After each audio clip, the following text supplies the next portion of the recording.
शेर खान सऊदी अरब में था और उसकी बीवी हामला थी और उसकी बीवी को उसके वालिद वालदा और भाई जो है वो हॉस्पिटल लेके जा रहे थे और रास्ते में लोगों ने उस पर हमला किया और कत्ल कर दिया। अस्सलाम वालेकुम, कैसे हैं आप लोग। मैं हूं आपके साथ अदनान और आज जो कहानी है शेर खान की है।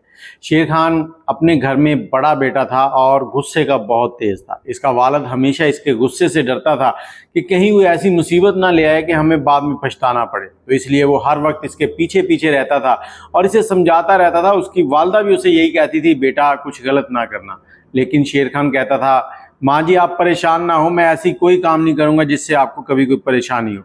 शेर खान की शादी रखी जाती है, शेर खान की बारात वापस आ रही थी, तो जहां से जिस गांव से बारात वापस आ रही थी उसी गांव के कुछ औबाश लड़कों ने इसकी बारात के रास्ते में आकर इनको तंग किया, इनके ऊपर कुछ जुमले कसे। शेर खान को गुस्सा आया, शेर खान ने गाड़ी रोकी और उनमें से एक नौजवान की दुर्गट बना डाली। उसको इतना मारा कि वो अधमरा हो गया और फिर उसे कहा कि कभी किसी की इज्जत को अपनी इज्जत समझ के देखो, तुम्हें पता चले। उसके बाद शेर खान के वालिद ने बेटे को साथ लिया और अपने गांव आ गए। जब ये गांव पहुंचे तो पीछे से जिन लोगों के लड़के को इसने मारा था वो बदमाश थे, उस इलाके के डॉन कहलाते थे। लेकिन शेर खान जो था, इसका बाप इसको भेड़िया कहता था, टाइगर कहता था। अब शेर खान का वालिद जो है वो परेशान था क्योंकि उस तरफ से भी कुछ धमकियां और कुछ लोग इनके गांव के चक्कर लगाने लगे थे। तो शेर खान के वालिद का दोस्त सऊदी अरब में था, उसने उससे बात की और शादी के 6 महीने के अंदर अंदर ही शेर खान को सऊदी अरब भेज दिया। शेर खान की बीवी जो है वो प्रेग्नेंट थी, हामला थी और शेर खान जो है वो सऊदीया चला गया, बाप के कहने पर, माँ के कहने पर। इधर वक्त गुजरता रहा, शेर खान वहां पर पैसे कमा रहा था, किसी के साथ कोई फालतू बात नहीं करता था, अपने काम से काम रखता था। और वो दिन आ गया जब शेर खान के घर में बच्चा पैदा होने वाला था। शेर खान की बीवी जो है वो तकलीफ से थी और उसके वालिद वालदा और इसका छोटा भाई और एक इसकी बहन इसकी बीवी को एम्बुलेंस में डालते हैं और हॉस्पिटल जा रहे थे। रास्ते में थे कि उन लोगों ने, जो इनके दुश्मन थे, इनकी गाड़ी को रोका और इनके ऊपर अंधाधुंध फायरिंग कर दी और वहां से इनकी लाशें वापस आईं। इलाके के लोग जो हैं वो इनकी लाशों को एम्बुलेंस में डाल के घर वापस लेके आए तो घर में इसकी अकेली बहन रह चुकी थी और वो बहन इस वक्त चीख चीख कर कह रही थी कि मेरे भाई को कोई बुलाओ ताकि पता चले कि इन्होंने किसके वालिदैन को मारा है। इधर शेर खान का एक दोस्त जो है शेर खान को बार बार कॉल कर रहा था, शेर खान कॉल नहीं अटेंड कर रहा था क्योंकि इसका मोबाइल जो है वो कमरे में पड़ा था। और इधर इसके वालिदैन की मैयत तैयार हो चुकी थी, उसके बाद उन्हें जनाजा का लेके गए और जनाजा अदा कर दिया गया। शेर खान का दोस्त बार बार कॉल कर रहा था कि वो आ तो नहीं सकता लेकिन अपने वालिदैन का आखिरी दीदार कर ले। इधर शेर खान फ़ोन अटेंड नहीं कर सका। जनाजा हो गया, कब्रिस्तान में सबको दफन कर दिया और शाम को जब ये घर वापस आ गए तो शेर खान भी ड्यूटी से वापस आ चुका था। और शेर खान ने आकर जब मोबाइल पे इतनी कॉल देखी तो फौरी तौर पर अपने दोस्त को कॉल की और दोस्त ने कहा कि भाई हम कुछ नहीं कर सके। शेर खान बड़ा परेशान। शेर खान ने जब उससे पूछा तो उसने कहा, जी इस तरह से तुम्हारे दुश्मन जो थे उन्होंने तुम्हारे पूरे ख़ानदान को ख़त्म कर दिया, सिर्फ तुम्हारी बहन बची है।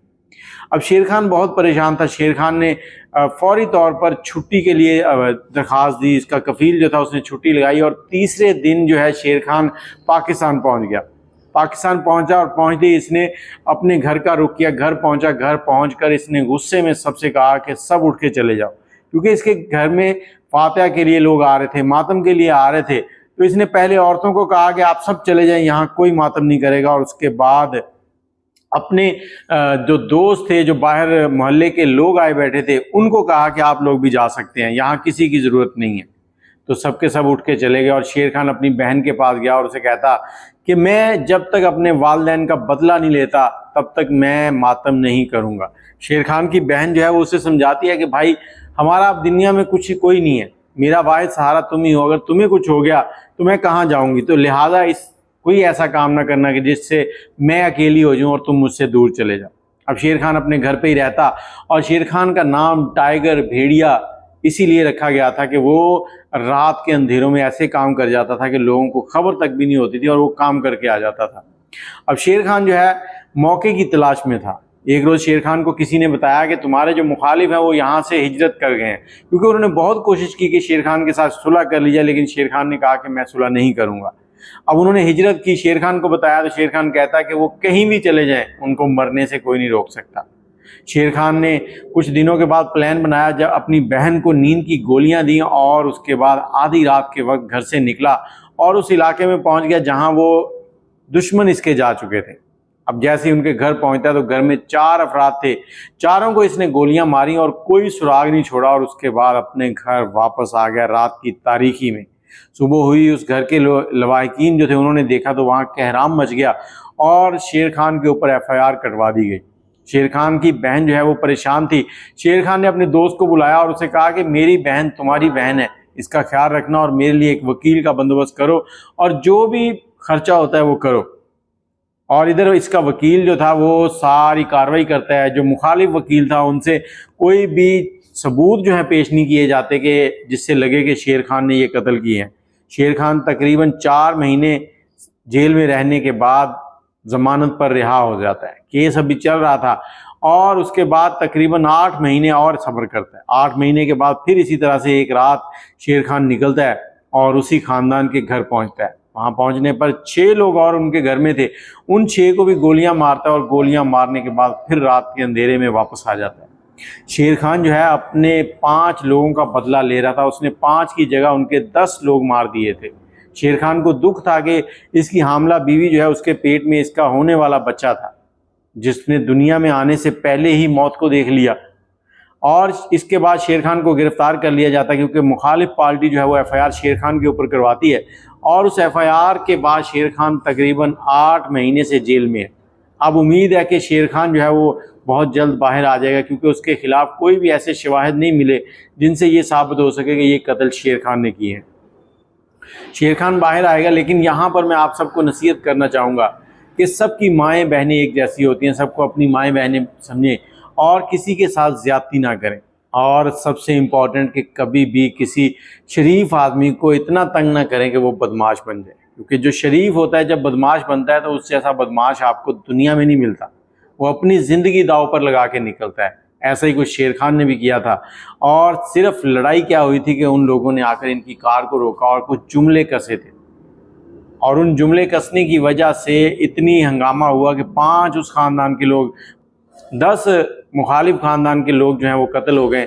और अब भी खदशा है कि शेर खान अगर बाहर आता है तो आकर कोई नई कार्रवाई करेगा और उनके और लोगों को भी मारेगा।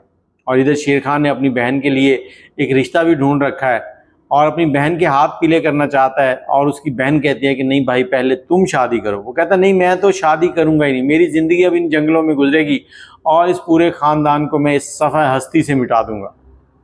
बाकी आप अपनी राय क्या कहते हैं? अगर आपके पास कोई इसके बारे में राय है तो कमेंट कीजिए। लेकिन मैं यही कहूँगा कि दुश्मन जो है वो बहुत ही भयानक होती है। आप अगर एक गोली आगे चलाते हैं तो आपको पीछे की तरफ 10 एकड़ ज़मीन बेचनी पड़ सकती है या 10 मुरब्बे ज़मीन बेचनी पड़ सकती है उस एक गोली को संभालने के लिए। मुझे इजाज़त दें, दुआ में याद रखिएगा। अल्लाह हाफ़िज़।